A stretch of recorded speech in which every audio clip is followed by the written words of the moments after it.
ਕਰਦੇ ਹਾਂ ਜੀ ਅੱਜ ਦੀ ਕਲਾਸ ਦੇ ਵਿੱਚ ਧਾਰੀਵਾਲ ਕਲਾਸਿਸ ਦੇ ਵਿੱਚ ਜੋ ਮਾਸਟਰ ਕੈਡਰ ਦੇ ਨਾਲ ਸੰਬੰਧਿਤ ਨੇ, ਜਿਸ ਦੇ ਵਿੱਚ ਆਪਾਂ ਕਹਾਣੀਕਾਰਾਂ ਦੇ ਬਾਰੇ ਕੁਝ ਵਿਸ਼ੇਸ਼ ਗੱਲਬਾਤ ਕਰ ਰਹੇ ਹਾਂ। ਜੋ ਵਿਸ਼ੇਸ਼ ਸੀਰੀਜ਼ ਆਪਣੀ ਉਹਨਾਂ ਦੇ ਸਿਰਫ ਕਹਾਣੀਕਾਰ ਦੇ ਪੱਖ ਤੋਂ ਆਪਾਂ ਕਹਿ ਲਓ ਜੀ, ਉਹਨਾਂ ਦੀਆਂ ਕਹਾਣੀਆਂ ਦੇ ਵਿਸ਼ੇ ਦੇ ਪੱਖ ਤੋਂ ਉਹਨਾਂ ਦੇ ਬਾਰੇ ਆਪਾਂ ਡਿਟੇਲ ਕਰ ਰਹੇ ਹਾਂ। ਖਾਸ ਤੌਰ 'ਤੇ ਉਹਨਾਂ ਦੇ ਜਾਂ ਕਹਾਣੀਕਾਰ ਹੈ ਤਾਂ ਕਹਾਣੀਕਾਰ ਦੇ ਤੌਰ 'ਤੇ ਉਹਦੀ ਜੋ ਕਹਾਣੀ ਖੇਤਰ ਵਿੱਚ ਕਹਿ ਲਓ ਜੀ ਵਿਲੱਖਣਤਾ, ਭਾਵ ਉਹਦਾ ਯੋਗਦਾਨ ਹੈ, ਜੋ ਉਹਨੇ ਕਹਾਣੀਆਂ ਲਿਖੀਆਂ ਨੇ ਉਹਨਾਂ ਕਹਾਣੀਆਂ ਦੇ ਵਿਸ਼ੇ 'ਤੇ ਉਹ ਸਾਰਾ ਕੁਛ ਆਪਾਂ ਨੂੰ ਵੇਖਣ ਨੂੰ ਮਿਲਦਾ ਹੈਗਾ। ਇਹਦੀ ਸਾਰੀ ਆਪਾਂ ਪੇਸ਼ਕਾਰੀ ਕੀਤੀ ਹੈ, ਉਹਦੇ ਬਾਰੇ ਡਿਟੇਲ ਦਿੱਤੀ ਹੈ।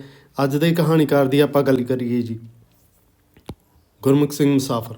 ਸਾਰਿਆਂ ਨੂੰ ਪਤਾ ਜੀ, ਕਹਾਣੀਕਾਰ ਦੇ ਤੌਰ 'ਤੇ ਉਹਨਾਂ ਦਾ ਇੱਕ ਸਾਹਿਤ ਦੇ ਖੇਤਰ ਵਿੱਚ ਵਿਲੱਖਣ ਥਾਂ। ਅੱਜ ਆਪਾਂ ਉਹਨਾਂ ਦੇ ਬਾਰੇ ਚਰਚਾ ਕਰਾਂਗੇ ਕਿ ਉਹਨਾਂ ਦੀ ਵਿਲੱਖਣਤਾ ਕਿਹੜੇ ਕਾਰਨਾਂ ਕਰਕੇ ਹੈ, ਕਿਹੇ ਜਿਹੇ ਮੰਨ ਲਓ ਕਹਾਣੀਆਂ ਦੇ ਵਿਸ਼ੇ ਆ, ਉਹਨਾਂ ਦੇ ਕਿਹੜੇ ਕਹਾਣੀ ਸੰਗ੍ਰਹਿ ਉਹਨਾਂ ਨੇ ਲਿਖੇ ਆ। ਇਹ ਅੱਜ ਦਾ ਆਪਣਾ ਵਿਸ਼ਾ ਹੋਏਗਾ। ਪਹਿਲਾਂ ਆਪਾਂ ਗੱਲ ਕਰਦੇ ਹਾਂ ਜੀ ਮੁਸਾਫਰ ਦੇ ਜੀਵਨ ਤੋਂ ਸ਼ੁਰੂ ਕਰਾਂਗੇ। ਉਹਨਾਂ ਦੇ ਜੀਵਨ ਦੀ ਆਪਾਂ ਗੱਲਬਾਤ ਕਰੀਏ ਤਾਂ ਉੱਘੇ ਕਹਾਣੀਕਾਰ ਅਤੇ ਕਵੀ ਵਜੋਂ ਉਹਨਾਂ ਨੂੰ ਪ੍ਰਸਿੱਧੀ ਮਿਲੀ ਹੈ। ਮੁਸਾਫਰ ਦੇ ਜਦੋਂ ਆਪਾਂ ਜਨਮ ਦੀ ਗੱਲ ਕਰਦੇ ਹਾਂ ਤਾਂ 15 ਜਨਵਰੀ 1899 ਨੂੰ ਪੱਛਮੀ ਪੰਜਾਬ ਕੈਬਲਪੁਰ ਜ਼ਿਲ੍ਹੇ ਦੇ ਵਿੱਚ ਪਿੰਡ ਪੈਂਦਾ ਜੀ ਉਦਵਾਲ। ਕਈ ਵਾਰ ਆੜੇ ਨਾਲ ਵੀ ਲਿਖਿਆ ਹੋਇਆ ਮਿਲਦਾ, ਪਰੰਤੂ ਜਿਹੜੀਆਂ ਪੰਜਾਬ ਬੋਰਡ ਦੀਆਂ ਕਿਤਾਬਾਂ ਨੇ ਉਹਦੇ ਵਿੱਚ ਊੜੇ ਨਾਲ ਲਿਖਿਆ ਹੋਇਆ ਆਪਾਂ ਨੂੰ ਮਿਲਦਾ ਹੈਗਾ, ਅਤੇ ਯੂਨੀਵਰਸਿਟੀ ਵਗੈਰਾ ਦੀਆਂ ਕਿਤਾਬਾਂ ਦੇ ਵਿੱਚ ਆੜੇ ਨਾਲ ਲਿਖਿਆ ਹੋਇਆ ਆਪਾਂ ਨੂੰ ਮਿਲਦਾ ਹੈਗਾ। ਕਸਬੇ ਵਿੱਚ ਹੋਇਆ। ਪਿਤਾ ਦਾ ਨਾਮ ਸੁਜਾਨ ਸਿੰਘ ਹੈ ਜੀ, ਅਤੇ ਮੁੱਢਲੀ ਸਿੱਖਿਆ ਪਿੰਡ ਤੋਂ ਹੀ ਹਾਸਲ ਕੀਤੀ ਆ ਉਹਨਾਂ ਨੇ। ਤਾਂ ਇਸ ਤੋਂ ਬਾਅਦ ਉਹ ਅਗਲੀ ਪੜ੍ਹਾਈ ਦੇ ਲਈ ਰਾਵਲਪਿੰਡੀ ਜਾਂਦੇ ਆ ਅਤੇ ਉੱਥੇ ਹੀ ਉਹ ਕਹਿ ਲਓ ਜੀ ਅਧਿਆਪਕ ਦੀ ਨੌਕਰੀ ਕਰਦੇ ਆ, ਅਤੇ ਇਹ ਉਹਨਾਂ ਦਾ ਥੋੜ੍ਹੀ ਜਿਹੀ ਜਾਣਕਾਰੀ ਸੀ। ਇਸ ਤੋਂ ਬਾਅਦ ਹੋਰ ਗੱਲ ਕਰਦੇ ਹਾਂ ਜੀ ਉਹਨਾਂ ਦੇ ਬਾਰੇ। ਦੇਸ਼ ਦੀ ਆਜ਼ਾਦੀ ਦੇ ਲਈ ਉਹਨਾਂ ਨੇ ਕੀ ਕੀਤਾ ਜੀ, ਜੇਲ੍ਹਾਂ ਤੱਕ ਕੱਟੀਆਂ ਜੀ। ਆਜ਼ਾਦ ਭਾਰਤ ਦੇ ਵਿੱਚ ਕਹਿ ਲਓ ਜੀ ਉਹ ਕੀ ਰਹੇ ਆ, ਲੋਕ ਸਭਾ ਦੇ ਮੈਂਬਰ, ਰਾਜ ਸਭਾ ਦੇ ਮੈਂਬਰ, ਪੰਜਾਬ ਕਹਿ ਲਓ ਜੀ ਜੋ ਕਾਂਗਰਸ ਹੈ, ਪੰਜਾਬ ਪ੍ਰਦੇਸ਼ ਦੀ ਕਾਂਗਰਸ ਦੇ ਪ੍ਰਧਾਨ ਰਹੇ ਆ, ਮੁੱਖ ਮੰਤਰੀ ਵੀ ਰਹੇ ਆ, ਇਹਨਾਂ ਅਹੁਦਿਆਂ 'ਤੇ ਰਹੇ ਆ ਉਹ। ਇਸ ਤੋਂ ਇਲਾਵਾ ਆਪਾਂ ਗੱਲ ਕਰੀਏ ਜੀ ਜਲਿਆਂਵਾਲਾ ਬਾਗ, ਨਨਕਾਣਾ ਸਾਹਿਬ ਦਾ ਜੋ ਖੂਨੀ ਸਾਕਾ ਹੋਇਆ ਸੀ, ਉਸ ਦੇ ਵਿੱਚ ਗਿਆਨੀ ਮੁਸਾਫਰ ਸਿੰਘ ਨੂੰ ਕਹਿ ਲਓ ਜੀ ਅੰਦਰੋਂ ਝਿਜੋੜ ਕੇ ਰੱਖ ਦਿੱਤਾ ਸੀ। ਇਹਨਾਂ ਦੇ ਕਹਿ ਲਓ ਜੀ ਉਹਨਾਂ ਨੇ ਨੇੜਿਓਂ ਇਹਨਾਂ ਕਹਿ ਲਓ ਜੀ ਸਾਕਿਆਂ ਨੂੰ ਨੇੜੋਂ ਦੇਖਿਆ ਗਾ। ਇਹਨਾਂ ਘਟਨਾ ਤੋਂ ਬਾਅਦ ਆਪ ਨੇ ਕਹਿ ਲਓ ਜੀ ਕਾਰਜ ਛੱਡ ਕੇ 1922 ਵਿੱਚ ਗੁਰਦੁਆਰਾ ਸੁਧਾਰ ਲਹਿਰ ਦੇ ਵਿੱਚ ਸ਼ਾਮਲ ਹੋ ਗਏ, ਅਤੇ ਇਸੇ ਦਿਨ ਹੀ ਉਹ ਗੁਰੂ ਕਾ ਬਾਗ ਮੋਰਚੇ ਦੇ ਵਿੱਚ ਗ੍ਰਿਫਤਾਰੀ ਦਿੰਦੇ ਆ ਅਤੇ ਜੇਲ੍ਹ ਯਾਤਰਾ ਕਰਦੇ ਆ। ਤੁਸੀਂ ਯਾਦ ਰੱਖਿਓ ਜੀ 1922 ਦੇ ਵਿੱਚ ਪਹਿਲਾਂ ਅਧਿਆਪਕ ਦਾ ਕੰਮ ਉਹਨਾਂ ਨੇ ਸ਼ੁਰੂ ਕਰ ਲਿਆ। ਫਿਰ ਉਹ ਜਦੋਂ ਇਸ ਤਰ੍ਹਾਂ ਦੇ ਹਾਲਾਤ ਬਣਦੇ ਨੇ ਤਾਂ ਉਹ ਗੁਰਦੁਆਰਾ ਸੁਧਾਰ ਲਹਿਰ ਦੇ ਵਿੱਚ ਸ਼ਾਮਲ ਹੋ ਜਾਂਦੇ ਆ। ਫਿਰ ਗੁਰੂ ਕਾ ਬਾਗ ਮੋਰਚਾ ਜਿਹੜਾ ਚੱਲਦਾ ਜੀ ਉਸ ਦੀ ਗੱਲ ਕਰਦੇ ਆ, ਉੱਥੇ ਗ੍ਰਿਫਤਾਰੀ ਦਿੰਦੇ ਆ ਅਤੇ ਜੇਲ੍ਹ ਵੀ ਚਲੇ ਜਾਂਦੇ ਆ। ਮਾਸਟਰੀ ਕਰਨ ਦੇ ਉਪਰੰਤ 1922 ਤੋਂ ਬਾਅਦ ਅਕਾਲੀ ਲਹਿਰ ਦੇ ਵਿੱਚ ਫਿਰ ਕਾਂਗਰਸ ਦੇ ਵਿੱਚ ਉਹ ਸ਼ਾਮਲ ਹੁੰਦੇ ਆ ਜੀ। ਉਹਨਾਂ ਦੀ ਆਪਾਂ ਗੱਲ ਕਰੀਏ ਜੀ, ਉਹ 3 ਵਾਰ 52 ਤੋਂ ਲੈ ਕੇ 66 ਤੱਕ ਜੀ 3 ਵਾਰ ਲੋਕ ਸਭਾ ਦੇ ਮੈਂਬਰ ਚੁਣੇ ਜਾ ਚੁੱਕੇ ਆ, ਅਤੇ 68 ਤੋਂ ਲੈ ਕੇ 76 ਤੱਕ 3 ਵਾਰ 2 ਵਾਰ ਉਹ ਰਾਜ ਸਭਾ ਦੇ ਮੈਂਬਰ ਚੁਣੇ ਜਾ ਚੁੱਕੇ ਆ। ਉਸ ਦੀ ਆਪਾਂ ਗੱਲ ਕਰਦੇ ਹਾਂ। ਅਤੇ 66 ਦੇ ਵਿੱਚ ਕਹਿ ਲਓ ਜੀ ਪੰਜਾਬੀ ਸੂਬੇ ਦੀ ਸਥਾਪਨਾ ਹੋਈ ਸੀ, ਤਾਂ ਉਦੋਂ ਉਸ ਸਮੇਂ ਮੁੱਖ ਮੰਤਰੀ ਸੀਗੇ। ਤਾਂ 1 ਨਵੰਬਰ 66 ਤੋਂ ਲੈ ਕੇ ਜੀ 8 ਮਾਰਚ 67 ਤੱਕ ਦੇ ਉਹ ਮੁੱਖ ਮੰਤਰੀ ਦੇ ਤੌਰ 'ਤੇ ਉਹਨਾਂ ਨੇ ਸੇਵਾ ਦਾ ਕਾਰਜ ਨਿਭਾਇਆ ਗਾ। ਇਸ ਤੋਂ ਇਲਾਵਾ ਜੀ 1 ਸਾਲ ਉਹਨਾਂ ਨੇ ਅਕਾਲ ਤਖਤ ਦੇ ਜਥੇਦਾਰ ਵੀ ਰਹੇ ਆ। ਇਸ ਤੋਂ ਇਲਾਵਾ ਜੀ ਸ਼੍ਰੋਮਣੀ ਗੁਰਦੁਆਰਾ ਪ੍ਰਬੰਧਕ ਕਮੇਟੀ ਦੇ ਸਕੱਤਰ ਅਤੇ ਸ਼੍ਰੋਮਣੀ ਅਕਾਲੀ ਦਲ ਦੇ ਜਨਰਲ ਸਕੱਤਰ ਵੀ ਰਹੇ ਆ। ਇਹਨਾਂ ਕਹਿ ਲਓ ਜੀ ਪਦਾਂ 'ਤੇ ਉਹਨਾਂ ਨੇ ਕਹਿ ਲਓ ਜੀ ਸੇਵਾ ਕੀਤੀ। ਸਿਆਸਤਦਾਨ ਦੀ ਆਪਾਂ ਗੱਲ ਕਰੀਏ ਜੀ, ਆਜ਼ਾਦੀ ਘੁਲਾਟੀਏ ਵੀ ਰਹੇ ਆ, ਕਵੀ ਅਤੇ ਉੱਘੇ ਕਹਾਣੀਕਾਰ ਦੇ ਵਜੋਂ ਉਹਨਾਂ ਨੂੰ ਜਾਣਿਆ ਜਾਂਦਾ ਗਾ। ਦੇਸ਼ ਕਹਿ ਲਓ ਜੀ ਦੇਸ਼ ਭਗਤ ਅਤੇ ਰਾਸ਼ਟਰੀਵਾਦੀ ਕਹਿ ਲਓ ਜੀ ਭਾਵਨਾਵਾਂ ਦਾ ਚਿਤਰਨ, ਇੱਕ ਆਦਰਸ਼ਵਾਦੀ ਕਹਾਣੀਕਾਰ ਦੇ ਤੌਰ 'ਤੇ ਉਹਨਾਂ ਨੂੰ ਜਾਣਿਆ ਜਾਂਦਾ, ਕਿਉਂਕਿ ਜੀ ਤੁਸੀਂ ਆਪ ਹੀ ਦੇਖਿਆ ਗਾ ਕਿ ਉਹ ਇੱਕ ਦੇਸ਼ ਭਗਤ ਵੀ ਰਹੇ ਆ। ਠੀਕ ਹੈ, ਤਾਂ ਰਾਸ਼ਟਰੀਵਾਦ ਦੀ ਜੋ ਰਾਸ਼ਟਰਵਾਦ ਦੀ ਭਾਵਨਾ ਉਹਨਾਂ ਵਿੱਚ ਹੋਏਗੀ ਤਾਂ ਉਹਨਾਂ ਦਾ ਚਿਤਰਨ ਵੀ ਕੀਤਾ ਹੋਏਗਾ, ਆਦਰਸ਼ਵਾਦੀ ਨਜ਼ਰੀਆ ਵੀ ਹੋਏਗਾ। ਕਹਾਣੀਕਾਰ ਦੇ ਤੌਰ 'ਤੇ ਉਹਨਾਂ ਨੂੰ ਕਹਿ ਲਓ ਜੀ ਵਿਸ਼ੇਸ਼ ਸਥਾਨ ਹਾਸਲ ਹੈ। ਅਤੇ ਉਹਨਾਂ ਦੇ ਦੇਹਾਂਤ ਦੀ ਗੱਲ ਕਰੀਏ ਜੀ 18 ਜਨਵਰੀ 1976 ਨੂੰ ਦਿੱਲੀ ਦੇ ਵਿਖੇ ਹੁੰਦਾ ਗਾ। ਇਹ ਉਹਨਾਂ ਦੇ ਜੀਵਨ ਦੇ ਬਾਰੇ ਥੋੜ੍ਹੀ ਜਿਹੀ ਜਾਣਕਾਰੀ ਸੀ, ਥੋੜ੍ਹੀ ਜਿਹੀ ਕਹਿ ਲਓ ਜੀ ਸੰਖੇਪ ਦੇ ਵਿੱਚ, ਜ਼ਿਆਦਾ ਡਿਟੇਲ ਨਹੀਂ ਦਿੱਤੀ। ਹੁਣ ਆਪਾਂ ਗੱਲ ਕਰਦੇ ਹਾਂ ਜੀ ਮੁਸਾਫਰ ਦੀਆਂ ਜੋ ਕਹਾਣੀਆਂ ਨੇ ਜੀ ਉਹਨਾਂ ਦੇ ਬਾਰੇ। ਕਹਾਣੀ ਸੰਗ੍ਰਹਿ ਨੇ ਜੀ ਜੋ ਸ਼ਾਮਲ, ਉਹਨਾਂ ਦੀ ਆਪਾਂ ਚਰਚਾ ਕਰਦੇ ਹਾਂ। ਕਿ ਮੁਸਾਫਰ ਦੀਆਂ ਜਿਹੜੇ ਕਹਾਣੀ ਸੰਗ੍ਰਹਿ ਨੇ ਜੀ ਸ਼ਾਮਲ, ਉਹਨਾਂ ਦੀ ਗੱਲ ਕਰੀਏ ਜੀ। ਵੱਖਰੀ ਦੁਨੀਆ 45 ਦੇ ਵਿੱਚ, ਆਲ੍ਹਣੇ ਦੇ ਬੋਟ 55 ਦੇ ਵਿੱਚ, ਅੱਲਾ ਵਾਲੇ 62 ਦੇ ਵਿੱਚ ਅਤੇ ਗਿਟਾਰ 42 ਦੇ ਵਿੱਚ, 54 ਦੇ ਵਿੱਚ, ਸਭ ਅੱਛਾ, ਸਸਤਾ ਤਮਾਸ਼ਾ, ਉਸ ਤੋਂ ਬਾਅਦ ਔਰ ਵਾਰ ਪਾਰ, ਠੀਕ ਹੈ ਜੀ। ਔਰ ਵਾਰ ਪਾਰ ਜਿਹੜੀ ਬਹੁਤ ਹੀ ਜ਼ਿਆਦਾ ਪ੍ਰਸਿੱਧ ਹੈ। ਕੰਧਾਂ ਬੋਲ ਪਈਆਂ ਜੀ, ਇਹ ਉਹਨਾਂ ਦੀ ਬਹੁਤ ਹੀ ਜ਼ਿਆਦਾ ਪ੍ਰਸਿੱਧ ਹੈ ਜੀ। 27 ਜਨਵਰੀ ਇਹ ਬਹੁਤ ਜ਼ਿਆਦਾ ਪ੍ਰਸਿੱਧ ਹੈ ਜੀ। 94 ਕਹਾਣੀਆਂ, ਚਾਹੇ ਇਸ ਨੂੰ ਮੁਸਾਫਰ ਦੀਆਂ ਕਹਾਣੀਆਂ ਲਿਖਿਆ ਹੋਇਆ ਤੁਹਾਨੂੰ ਵੇਖਣ ਨੂੰ ਮਿਲ ਜਾਏਗਾ। ਇਹ ਉਹਨਾਂ ਦੇ ਕੁਛ ਕਹਾਣੀ ਸੰਗ੍ਰਹਿ ਨੇ। ਕਹਾਣੀ ਸੰਗ੍ਰਹਿ ਜੋ ਵੱਖ-ਵੱਖ ਸਮੇਂ 'ਤੇ ਲਿਖੇ ਨੇ, ਉਹਨਾਂ ਦੇ ਬਾਰੇ ਥੋੜ੍ਹੀ ਜਿਹੀ ਜਾਣਕਾਰੀ ਸੀ। ਉਹਨਾਂ ਦੇ ਨਾਮ ਅਤੇ ਕੁਛ ਸੰਨ ਦੇਣ ਦੀ ਡਿਟੇਲ ਦੇਣ ਦੀ ਕੋਸ਼ਿਸ਼ ਕੀਤੀ ਹੈ ਕਿ ਉਮੀਦ ਕਰਦਾ ਤੁਹਾਨੂੰ ਸਾਰਿਆਂ ਨੂੰ ਸਮਝ ਗਏ ਹੋਣਗੇ ਕਿਹੜੇ ਸੰਨ ਦੇ ਵਿੱਚ ਲਿਖੀਆਂ ਹੋਈਆਂ ਨੇ। ਨੋਟ ਕਰ ਲੈਣਾ, ਜ਼ਿਆਦਾ ਸੰਨ 'ਤੇ ਫੋਕਸ ਨਾ ਕਰਿਓ ਜੀ। ਆਪਾਂ ਗੱਲ ਕਰੀਏ ਜੀ ਸਸਤਾ ਤਮਾਸ਼ਾ, ਜਿਹੜਾ ਦੇ ਵਿੱਚ 12 ਕਹਾਣੀਆਂ ਸ਼ਾਮਲ ਕੀਤੀਆਂ ਗਈਆਂ ਨੇ। 12 ਕਹਾਣੀਆਂ ਦੀ ਗੱਲ ਕਰੀਏ ਜੀ, ਕਿਹੜੀਆਂ ਨੇ? ਸਸਤਾ ਤਮਾਸ਼ਾ, ਪਗਲਾ, ਪੂੰਜੀਦਾਰ, ਟੋਕ ਮਟੋਕੀ, ਰੇਸ਼ਮੀ ਲੀੜਾ, ਮੁਰੰਮਤ ਵਾਲੀ, ਬਾਗੀ ਦਿੱਤੀ, ਠੀਕ ਹੈ ਜੀ, ਡੱਬਾ ਵਾਲੀ, ਚੰਗਾ ਜੋਸ਼ੀ, ਆਦਰ ਦੀ ਭੁੱਖ, ਤਲਾਕ, ਸਤੀ। ਇਹ ਕੁਛ ਕਹਾਣੀਆਂ ਨੇ ਜੀ ਇਹਦੇ ਵਿੱਚ ਸ਼ਾਮਲ। ਤਾਂ ਇਹਨਾਂ ਦੇ ਵਿਸ਼ੇ ਕਿਸ ਤਰ੍ਹਾਂ ਦੇ ਨੇ ਜੀ, ਆਪਾਂ ਉਹਨਾਂ ਦੀ ਗੱਲ ਕਰਦੇ ਹਾਂ। ਅਤੇ ਇਹ ਵਿਚਲੀਆਂ ਕਹਾਣੀਆਂ ਦੇ ਕਹਿ ਲਓ ਜੀ ਭਾਈਚਾਰਕ ਸਾਂਝ ਦੀ ਗੱਲ ਕੀਤੀ ਹੋਈ ਹੈ, ਜਥੇਬੰਦੀ ਦੀ ਗੱਲ ਕੀਤੀ ਹੋਈ ਹੈ, ਜ਼ਿੰਦਗੀ ਦੀਆਂ ਕੀਮਤਾਂ ਦੀ ਗੱਲ ਕਰਦੇ ਹੈ, ਕਰਾਰੀ ਚੋਟ ਕਰਦੀਆਂ ਨੇ, ਉਹਨਾਂ 'ਤੇ ਵਿਅੰਗ ਕਰਦੀਆਂ ਨੇ। ਕਹਾਣੀਆਂ ਦੇ ਵਿੱਚ ਸਮਾਜਿਕ ਬੁਰਾਈਆਂ ਨੂੰ ਪੇਸ਼ ਕੀਤਾ ਗਿਆ ਗਾ ਅਤੇ ਉਹਨਾਂ ਪ੍ਰਤੀ ਸੁਝਾਅ ਵੀ ਦਿੱਤੇ ਗਏ ਆ। ਜਦੋਂ ਆਪਾਂ ਇਹ ਕਹਾਣੀ ਦੇਖਦੇ ਹਾਂ ਇਸ ਸੰਗ੍ਰਹਿ ਨੂੰ, ਸਸਤਾ ਤਮਾਸ਼ਾ ਨੂੰ, ਤਾਂ ਉਹਦੇ ਵਿੱਚ ਆਪਾਂ ਦੇਖਦੇ ਹਾਂ ਕਿ ਇਹਨਾਂ ਦੇ ਵਿੱਚ ਜਥੇਬੰਦੀ, ਭਾਈਚਾਰਕ ਜਥੇਬੰਦੀਆਂ ਦੀ ਗੱਲ ਕੀਤੀ ਹੈ, ਜ਼ਿੰਦਗੀ ਦੀਆਂ ਕਦਰਾਂ ਕੀਮਤਾਂ ਦੀ ਗੱਲ ਕਰਦੇ ਆ, ਸਮਾਜਿਕ ਜੋ ਸਮਾਜ ਦੇ ਵਿੱਚ ਕਹਿ ਲਓ ਜੀ ਅੱਜ ਦੇ ਸਮੇਂ ਦੇ ਵਿੱਚ ਬੁਰਾਈਆਂ ਆ ਚੁੱਕੀਆਂ ਨੇ, ਉਹਨਾਂ ਦੀ ਗੱਲ ਕਰਦੇ ਆ। ਸਸਤਾ ਤਮਾਸ਼ਾ ਦੀ ਆਪਾਂ ਗੱਲ ਕਰੀਏ ਜੀ, ਆਰਥਿਕ ਨਾ ਬਰਾਬਰੀ ਸਦਕਾ ਜੀ ਗਰੀਬ ਦੀ ਜੋ ਬੇਵਸੀ ਹੈ ਉਸ ਨੂੰ ਪੇਸ਼ ਕੀਤਾ ਗਿਆ, ਸਮਾਜਿਕ ਨਿਆਂ ਨੂੰ ਪੇਸ਼ ਕੀਤਾ ਗਿਆ। ਹਮੇਸ਼ਾ ਇਨਸਾਨੀਅਤ ਕਹਿ ਲਓ ਜੀ ਮੌਜੂਦ, ਭਾਵ ਇਨਸਾਨੀਅਤ ਦਾ ਮੌਜੂ ਬਣਾਉਂਦੀ ਹੈ ਅਤੇ ਉਸ ਉੱਪਰ ਕੜਾ ਵਿਅੰਗ ਕੀਤਾ ਗਿਆ। ਜੋ ਇਨਸਾਨੀਅਤ ਦਾ ਜੋ ਵਿਅੰਗ ਕਰਦੇ ਆ ਜੀ, ਭਾਵ ਇਨਸਾਨੀਅਤ ਦਾ ਮਜ਼ਾਕ ਉਡਾਉਂਦੇ ਨੇ, ਤਾਂ ਉਸ ਤਰ੍ਹਾਂ ਦੀਆਂ ਜੋ ਵਿਅੰਗ ਕੀਤਾ ਹੋਇਆ ਉਹਨਾਂ ਚੀਜ਼ਾਂ 'ਤੇ ਉਹ ਸਸਤਾ ਤਮਾਸ਼ਾ ਦੇ ਵਿੱਚ ਤੁਹਾਨੂੰ ਵੇਖਣ ਨੂੰ ਮਿਲਦਾ ਗਾ।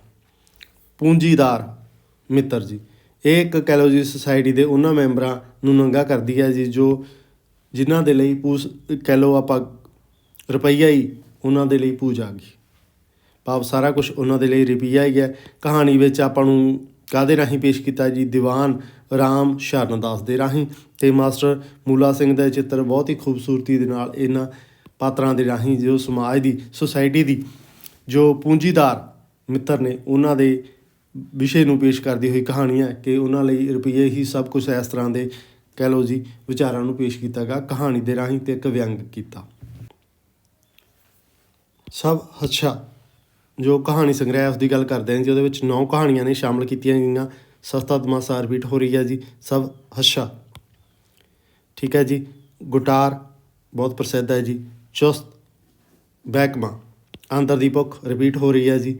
ਪੂੰਜੀਦਾਰ ਮਿੱਤਰ ਦੀ ਆਪਾਂ ਗੱਲ ਕਰ ਚੁੱਕੇ ਹਾਂ। ਉਸ ਤੋਂ ਇਲਾਵਾ ਰੇਸ਼ਮੀ ਲੀੜਾ ਉਸ ਦੀ ਗੱਲ ਕੀਤੀ ਹੈ। ਡਾਕੂ, ਬਾਗੀ ਦਿੱਤੀ, ਇਹ ਕਹਾਣੀਆਂ ਇਹਦੇ ਵਿੱਚ ਸ਼ਾਮਲ ਨੇ ਜੀ। ਇਹ ਸੰਗ੍ਰਹਿ ਦੇ ਵਿੱਚ ਕਹਿ ਲਓ ਜੀ ਕਹਾਣੀਆਂ ਜੋ ਪੇਸ਼ ਕੀਤੀਆਂ ਗਈਆਂ ਨੇ, ਕਿਹੜੇ ਜੀਵਨ ਨੂੰ ਪੇਸ਼ ਕਰਦੀਆਂ ਜੀ? ਜੇਲ੍ਹ ਦੇ ਜੀਵਨ ਨੂੰ ਪੇਸ਼ ਕਰਦੀਆਂ ਨੇ। ਜਦੋਂ ਆਪਾਂ ਗਿਟਾਰ ਦੀ ਗੱਲ ਕਰਦੇ ਹਾਂ ਜੀ, ਬਹੁਤ ਹੀ ਪ੍ਰਸਿੱਧ ਕਹਾਣੀਆਂ ਉਹਨਾਂ ਦੀ, ਅਤੇ ਤੁਸੀਂ ਸਾਰਿਆਂ ਨੇ ਪੜ੍ਹੀ ਹੋਏਗੀ, ਸੁਣੀ ਹੋਏਗੀ। ਇਹ ਦ੍ਰਿੜ ਕਰਵਾਉਂਦੀ ਹੈ ਕਿ ਤਰਸ, ਹਮਦਰਦੀ, ਮਨੁੱਖਤਾ ਦੀ ਭਾਵਨਾ ਅੰਦਰ ਮੌਜੂਦ ਰਹਿੰਦੀ ਹੈ।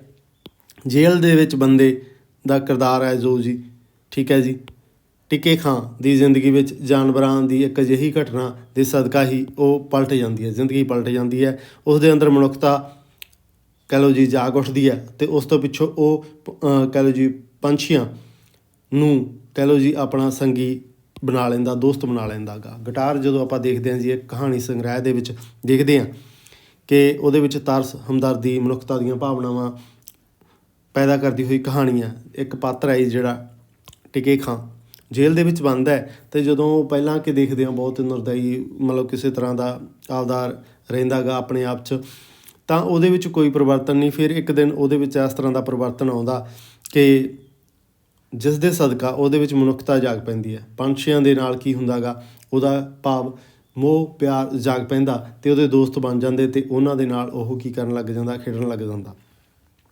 ਬਾਗੀ ਦੀ ਧੀ ਕਹਾਣੀ ਦੀ ਗੱਲ ਕਰੀਏ ਤਾਂ ਪੰਜਾਬ ਬੋਰਡ ਦੇ ਵਿੱਚ ਵੀ ਲੱਗੀ ਹੋਈ ਹੈ, ਪਹਿਲਾਂ CBSE ਦੇ ਵਿੱਚ ਵੀ ਸੀਗੀ। ਇਸ ਦੀ ਗੱਲ ਕਰੀਏ, ਕਹਿ ਲਓ ਜੀ ਇੱਕ ਕਾਲਪਨਿਕ ਉਡਾਰੀ ਵਿੱਚੋਂ ਨਿਕਲੀ ਹੋਈ ਇੱਕ ਅਜਿਹੀ ਪਰਿਵਾਰ ਦੀ ਕਹਾਣੀ ਹੈ, ਠੀਕ ਹੈ ਜੀ, ਜੋ ਕਹਿ ਲਓ ਜੀ ਦੇਸ਼ ਦੀ ਆਜ਼ਾਦੀ ਦੇ ਲਈ ਆਪਣਾ ਯੋਗਦਾਨ ਦੇਣ ਦੇ ਲਈ ਜੇਲ੍ਹ ਜਾਣ ਤੋਂ ਭੋਰਾ ਵੀ ਨਹੀਂ ਡਰਦੇ, ਕੰਨੀ ਕਤਰਾਉਂਦੇ ਨਹੀਂ ਹੈ, ਹਮੇਸ਼ਾ ਜੇਲ੍ਹ ਜਾਣ ਦੇ ਲਈ ਤਿਆਰ ਰਹਿੰਦੇ ਨੇ। ਪਰਿਵਾਰ ਦੀ ਧੀ ਲਾਜ ਬਿਮਾਰ ਹੋਣ ਦੇ ਬਾਵਜੂਦ ਵੀ ਆਪਣੇ ਪਿਤਾ ਦੇ ਪਾਏ ਪੂਰਨਿਆਂ 'ਤੇ ਚੱਲਣਾ ਲੋਚਦੀ ਹੈ ਅਤੇ ਵਾਰ-ਵਾਰ ਜੇਲ੍ਹ ਜਾਣ ਦੀ ਗੱਲ ਆਖਦੀ ਹੈ। ਬਾਗੀ ਦੀ ਧੀ ਜਦੋਂ ਆਪਾਂ ਕਹਾਣੀ ਦੇਖਦੇ ਹਾਂ ਜੀ, ਤੁਸੀਂ ਸਾਰਿਆਂ ਨੇ ਪੜ੍ਹੀ ਸੁਣੀ ਹੋਏਗੀ, ਤਾਂ ਉਹਦੇ ਵਿੱਚ ਕਹਿ ਲਓ ਜੀ ਦੇਸ਼ ਭਗਤੀ ਦੀ, ਕਹਿ ਲਓ ਜੀ ਇੱਕ ਪਰਿਵਾਰ ਦੀ ਜੋ ਭਾਵਨਾ ਹੈਗੀ ਆ ਦੇਸ਼ ਦੇ ਲਈ ਕੁਰਬਾਨ ਹੋ ਜਾਣ ਦੀ, ਉਸ ਦੀ ਪੇਸ਼ ਕਰਦੀ ਹੋਈ ਕਹਾਣੀ ਹੈ।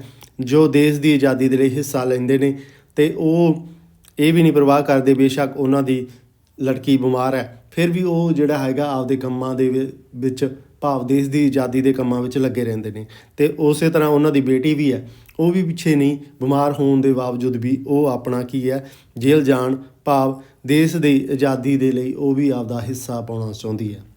ਆਲ੍ਹਣੇ ਦੇ ਬੋਟ ਕਹਾਣੀ ਸੰਗ੍ਰਹਿ ਦੀ ਗੱਲ ਕਰੀਏ ਜੀ, 13 ਕਹਾਣੀਆਂ ਦੇ ਵਿੱਚ ਸ਼ਾਮਲ ਕੀਤੀਆਂ ਗਈਆਂ ਨੇ। ਖਸਮਾਂ ਖਾਣੇ, ਆਲ੍ਹਣੇ ਦੇ ਬੋਟ, ਹਿੰਦੂ ਪਾਣੀ, ਮੁਸਲਿਮ ਪਾਣੀ, ਭਾਈ ਵੱਡੇ ਦਾ ਖੂਹ, ਪੋਠੋਹਾਰ ਦੀ ਮਿੱਟੀ, ਨਹੀਂ ਪੇਸ਼ ਕਰਨੀ ਸੀ, ਅੱਲਾ ਵਾਲੇ, ਖੁਦਾ ਦਾ ਘਰ, ਆਖਰੀ ਖੁਆਇਸ਼, ਰਾਜ, ਛਪਾਰਦਾ ਮੇਲ, 3 ਰੰਗਾ ਖਫਨ ਜੀ, ਅਨੂਪ ਦਾ ਨਲਕਾ। ਇਹ ਉਹਨਾਂ ਦੇ 13 ਕਹਾਣੀਆਂ ਨੇ। ਕਿਹੜੇ ਸੰਗ੍ਰਹਿ ਦੇ ਵਿੱਚ ਸ਼ਾਮਲ ਜੀ? ਆਲ੍ਹਣੇ ਦੇ ਬੋਟ ਦੇ ਵਿੱਚ। ਇਹ ਤੁਸੀਂ ਵੇਖ ਸਕਦੇ ਹੋ।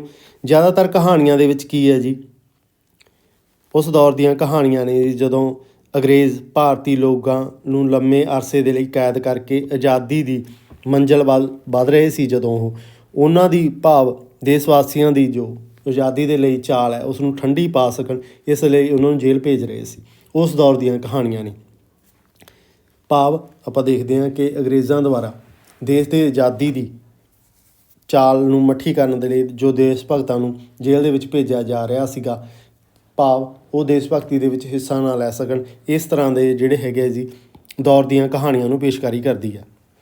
ਆਲ੍ਹਣੇ ਦੇ ਬੋਟ ਦੀ ਕਹਾਣੀ ਦੀ ਆਪਾਂ ਗੱਲ ਕਰੀਏ ਜੀ, ਇੱਕ ਦੇਸ਼ ਭਗਤ ਦੀ ਕਹਿ ਲਓ ਜੀ ਕੁਰਬਾਨੀ ਦੇ ਜੋ ਜਜ਼ਬੇ ਆ ਉਸ ਨੂੰ ਬਿਆਨ ਕਰਦੀ ਹੋਈ ਕਹਾਣੀ ਹੈ। ਉੱਥੇ ਇੱਕ ਪਿਤਾ ਦੇ ਨਾਜ਼ੁਕ ਹਿਰਦੇ ਨੂੰ ਵੀ ਟੋਲਦੀ ਹੈ, ਜੋ ਆਪਣੇ ਬਿਮਾਰ ਬੱਚੇ ਕੋਲ ਰੁਕਣਾ ਚਾਹੁੰਦਾ ਹੈ ਪਰ ਅੰਗਰੇਜ਼ੀ ਕਾਨੂੰਨ ਦੇ ਹੱਥੋਂ ਮਜਬੂਰ ਹੈ, ਬੇਬਸ ਹੈ। ਕਹਾਣੀ ਦੇ ਅਖੀਰ ਦੇ ਵਿੱਚ ਇਹ ਸੰਦੇਸ਼ ਹੀ ਮਿਲਦਾ ਹੈ ਕਿ ਜਦ ਕਰਾਉਣ ਵਾਲਾ ਸਾਰਾ ਕੁਝ ਪਰਮਾਤਮਾ, ਤਾਂ ਇਨਸਾਨ ਨੂੰ ਕਿਸੇ ਗੱਲ ਦੀ ਚਿੰਤਾ ਨਹੀਂ ਕਰਨੀ ਚਾਹੀਦੀ। ਆਲ੍ਹਣੇ ਦੇ ਬੋਟ ਦੇ ਵਿੱਚ ਇਹ ਕਹਾਣੀ ਦੇ ਵਿੱਚ ਇਹ ਦਰਸਾਇਆ ਗਿਆ ਗਾ ਜੀ, ਇੱਕ ਦੇਸ਼ ਭਗਤ ਦੀ ਕਹਾਣੀ ਹੈ। ਇੱਕ ਪਿਤਾ ਹੈਗਾ ਜੋ ਆਪਣੇ ਬੱਚੇ ਕੋਲ ਰੁਕਣਾ ਚਾਹੁੰਦਾ ਪਰ ਅੰਗਰੇਜ਼ੀ ਕਾਨੂੰਨ ਉਹਨੂੰ ਉੱਥੇ ਰੁਕਣ ਦੀ ਇਜਾਜ਼ਤ ਨਹੀਂ ਦਿੰਦੇ। ਤਾਂ ਫਿਰ ਅਖੀਰ 'ਤੇ ਕੀ ਪਤਾ ਲੱਗਦਾ ਕਿ ਕਹਿੰਦੇ ਜੀ ਸਾਰਾ ਕੁਛ ਕਰਾਉਣ ਵਾਲਾ ਪਰਮਾਤਮਾ ਗਾ, ਠੀਕ ਹੈ ਜੀ। ਤੁਸੀਂ ਦੇਖੋ ਕਿ ਉਹ ਸਾਰੀਆਂ ਚੀਜ਼ਾਂ ਦੀ ਭਾਵ ਪਰਮਾਤਮਾ ਦੇ ਹੱਥ ਡੋਰ ਹੈ ਕਿ ਉਹ ਜੋ ਕੁਛ ਕਰਨਾ ਉਹਨੇ ਕਰਨਾ। ਤਾਂ ਇਸ ਤਰ੍ਹਾਂ ਦੇ ਜਿਹੜੇ ਵਿਚਾਰ ਨੇ ਉਹ ਕਹਾਣੀ ਦੇ ਵਿੱਚ ਪੇਸ਼ ਕੀਤੇ ਨੇ।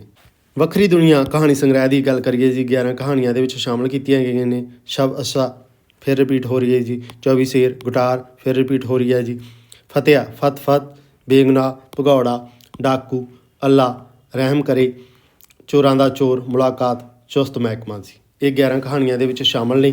ਇਸ ਸੰਗ੍ਰਹਿ ਦੀਆਂ ਜ਼ਿਆਦਾਤਰ ਕਹਾਣੀਆਂ ਜੀ ਵਰਤਮਾਨ ਜੇਲ੍ਹ ਦੇ ਕਹਿ ਲਓ ਜੀ ਵਰਤਮਾਨ ਸਮੇਂ ਦੇ ਜੇਲ੍ਹ ਦੇ ਪ੍ਰਬੰਧ ਨੂੰ ਤਸਵੀਰ ਨੂੰ ਪੇਸ਼ ਕਰਦੀਆਂ ਨੇ। ਭਾਵ ਇਹਨਾਂ ਕਹਾਣੀਆਂ ਦੇ ਵਿੱਚ ਕੀ ਪੇਸ਼ ਕੀਤਾ ਜੀ, ਜੋ ਜੇਲ੍ਹ ਸਮੇਂ ਦੇ ਭਾਵ ਜੇਲ੍ਹ ਦੇ ਵਿੱਚ ਜੋ ਹਾਲਾਤ ਨੇ ਜੀ ਉਹਨਾਂ ਦੀ ਕਹਿ ਲਓ ਜੀ ਤਸਵੀਰ ਪੇਸ਼ ਕਰਦੀਆਂ ਨੇ। ਮੁਲਾਕਾਤ ਕਹਾਣੀ ਦੀ ਆਪਾਂ ਗੱਲ ਕਰੀਏ ਤਾਂ ਇਸ ਦੇ ਅੰਦਰ ਕੀ ਦਰਸਾਇਆ ਗਿਆ, ਕਹਾਣੀ ਦੇ ਅੰਦਰ ਜੇਲ੍ਹ ਦੇ ਅੰਦਰ ਬੰਦ ਕੈਦੀਆਂ ਨੂੰ ਮਿਲਣ ਆਉਂਦੇ ਉਹਨਾਂ ਦੇ ਪਰਿਵਾਰਾਂ ਨਾਲ ਹੁੰਦੀ ਬਦਸਲੂਕੀ ਦਾ ਜ਼ਿਕਰ ਕੀਤਾ ਗਿਆ ਸੀ। ਜਦੋਂ ਮੁਲਾਕਾਤ ਦੀ ਆਪਾਂ ਗੱਲ ਕਰਦੇ ਹਾਂ ਜੀ, ਨਾਂ ਤੋਂ ਹੀ ਪਤਾ ਲੱਗ ਜਾਂਦਾ ਮੁਲਾਕਾਤ ਕਿੱਥੇ ਹੁੰਦੀ ਹੈ ਜੀ, ਜੇਲ੍ਹ ਦੇ ਕੈਦੀਆਂ ਨਾਲ। ਉਸ ਸਮੇਂ ਜੋ ਜੇਲ੍ਹ ਦੇ ਕੈਦੀਆਂ ਨੂੰ ਮਿਲਣ ਆਏ ਉਹਨਾਂ ਦੇ ਪਰਿਵਾਰਾਂ ਦੇ ਮੈਂਬਰਾਂ ਦੇ ਨਾਲ ਜੋ ਬਦਸਲੂਕੀ ਹੁੰਦੀ ਹੈ ਜੀ, ਇਸ ਕਹਾਣੀ ਦੇ ਰਾਹੀਂ ਪੇਸ਼ ਕੀਤੀ ਗਈ ਹੈ। ਅਗਲੇ ਸੰਗ੍ਰਹਿ ਦੀ ਗੱਲ ਕਰੀਏ ਜੀ, ਕੰਧਾਂ ਬੋਲ ਪਈਆਂ। 17 ਕਹਾਣੀਆਂ ਨੇ ਜੀ ਇਹਦੇ ਵਿੱਚ ਸ਼ਾਮਲ। ਸੰਗ੍ਰਹਿ ਦੇ ਵਿੱਚ ਕੰਧਾਂ ਬੋਲ ਪਈਆਂ, ਇੱਕ ਨਵਾਂ ਪੈਸਾ, ਕੁੱਦ, बाबू, लोगों के लिए, कड़ाही, बल्लड़वाल, पालस वाला, शिकार वाली, अजैब, तीन जने, चौधरायणी, कुत्ते वाली रानी, दुचित्तानंद, पंचपुला, जीवा सिंह, लाज दी जंज, शक दा शिकार। ਇਹ 17 ਕਹਾਣੀਆਂ ਨੇ ਜੀ ਕੰਧਾਂ ਬੋਲ ਪਈਆਂ ਦੇ ਵਿੱਚ। ਇਹਦੇ ਵਿੱਚੋਂ ਕਹਿ ਲਓ ਜੀ ਵਿਸ਼ੇ ਕਿਹੜੇ ਨੇ ਜੀ ਕਹਾਣੀ ਸੰਗ੍ਰਹਿ ਦੇ ਵਿੱਚ ਮਨੋਵਿਗਿਆਨਕ ਨੇ ਅਤੇ ਮਨੁੱਖਤਾਵਾਦੀ ਭਾਵ ਪੇਸ਼ ਕੀਤੇ ਹੈ ਜੀ। ਮਨੋਵਿਗਿਆਨਕ ਅਤੇ ਮਨੁੱਖਤਾਵਾਦੀ ਭਾਵਾਂ ਨੂੰ ਇਸ ਕਹਾਣੀ ਸੰਗ੍ਰਹਿ ਦੇ ਵਿੱਚ ਪੇਸ਼ ਕੀਤਾ। ਕਿਹੜੇ ਸੀ ਜੀ? ਕੰਧਾਂ ਬੋਲ ਪਈਆਂ ਦੇ ਵਿੱਚ। ਔਰ ਵਾਰ ਪਾਰ ਜੋ ਬਹੁਤ ਹੀ ਜ਼ਿਆਦਾ ਪ੍ਰਸਿੱਧ ਕਹਾਣੀ ਸੰਗ੍ਰਹਿ ਆ ਉਸ ਦੀ ਗੱਲ ਕਰਦੇ ਹਾਂ ਜੀ। 20 ਕਹਾਣੀਆਂ ਦੇ ਵਿੱਚ ਸ਼ਾਮਲ ਕੀਤੀਆਂ ਗਈਆਂ ਨੇ ਜੀ। ਤਾਂ ਕਿਹੜੀਆਂ ਕਿਹੜੀਆਂ ਕਹਾਣੀਆਂ ਨੇ ਉਹਨਾਂ ਦਾ ਨਾਮ ਗੱਲ ਕਰਦੇ ਹਾਂ ਜੀ। ਚੁੰਮੀ ਦਾ ਚੋਰ, ਜਨਨੀ, ਨੂਰੀ ਦਾ ਤੌਲਖਾ, ਕਲੱਬ, ਕਾਡਰੂਮ, ਜਨਨੀ ਦਾ ਦਿਲ, ਆਗੇ ਕਾ ਕੁਛ, ਤੁਲਹਾ ਬਾਦੋ, ਔਰ ਵਾਰ ਪਾਰ। ਪ੍ਰਤੀਨਿਧ, ਸਮਾਜਵਾਦ ਦਾ ਕਹਿ ਲਓ ਜੀ ਪ੍ਰਸਤਾਵ, 26 ਨੰਬਰ, ਨਵੀ ਬਖਸ਼, ਗੁਲਾਬ ਦਾ ਫੁੱਲ, ਅਖਤਿਆਰਾ, ਵਿਸਾਖੀ 1919 ਦੀ ਭਲਕ, ਰਾਣਾ ਸੂਰਜਾਮਲ, ਪ੍ਰਿੰਸੀਪਲ, ਖੁਸ਼ਹਾਲ, ਬੰਦੇ ਦਿਆ ਪੁੱਤਰਾ, ਪੱਕੀ ਨੌਕਰੀ, ਭੈੜਿਆ ਵੇਖਤਾ ਸਹੀ ਪਿਓ। ਇਹ 20 ਕਹਾਣੀਆਂ ਨੇ ਕਿਹੜੇ ਸੰਗ੍ਰਹਿ ਦੇ ਵਿੱਚ ਸ਼ਾਮਲ ਕੀਤੀਆਂ ਗਈਆਂ ਜੀ? ਔਰ ਵਾਰ ਪਾਰ ਦੇ ਵਿੱਚ। ਬਹੁਤ ਜ਼ਿਆਦਾ ਪ੍ਰਸਿੱਧ ਹੈ ਜੀ। ਗੁਰਮੁਖ ਸਿੰਘ ਮੁਸਾਫਰ ਦੇ ਜੀ ਇਸ ਕਹਿ ਲਓ ਜੀ ਸੰਗ੍ਰਹਿ ਨੂੰ 78 ਦੇ ਵਿੱਚ ਭਾਰਤੀ ਸਾਹਿਤ ਅਕਾਦਮੀ ਦਾ ਪੁਰਸਕਾਰ ਦਿੱਤਾ ਗਿਆ ਗਾ।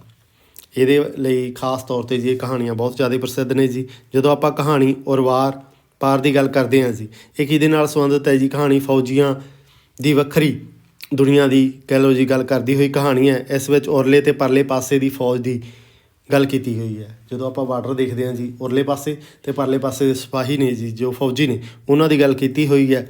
2 ਬ੍ਰਿਗੇਡਰਾਂ ਦੀ ਭਾਵ ਰਤਨ ਅਤੇ ਅਜ਼ੀਜ਼, ਆਪਣੇ ਕੰਨੋਂ ਜੀ ਰਤਨ ਅਤੇ ਉਹਨਾਂ ਕੰਨੋਂ ਪਾਕਿਸਤਾਨ ਸਾਈਡ ਤੋਂ ਅਜ਼ੀਜ਼ ਦੀ ਗੱਲ ਕੀਤੀ ਹੋਈ ਹੈ। ਕਹਾਣੀ ਰਾਹੀਂ ਦਰਸਾਇਆ ਗਿਆ ਕਿ ਕਿਸ ਤਰ੍ਹਾਂ ਸੀਜ਼ ਫਾਇਰ ਦਾ ਐਲਾਨ ਹੋਣ ਤੋਂ ਬਾਅਦ ਦੋਹਾਂ ਪੱਖ ਦੇ ਜਵਾਨ ਇੱਕ ਦੂਜੇ ਵਿੱਚ ਕਹਿ ਲਓ ਜੀ ਦਾਖਲ ਹੋਣਾ ਚਾਹੁੰਦੇ ਆ ਅਤੇ ਕਿਸ ਤਰ੍ਹਾਂ ਲਾਸ਼ਾਂ ਨੂੰ ਇੱਕ ਪਾਰ ਤੋਂ ਦੂਜੇ ਪਾਰ ਪਹੁੰਚਾਇਆ ਜਾਂਦਾ ਗਾ।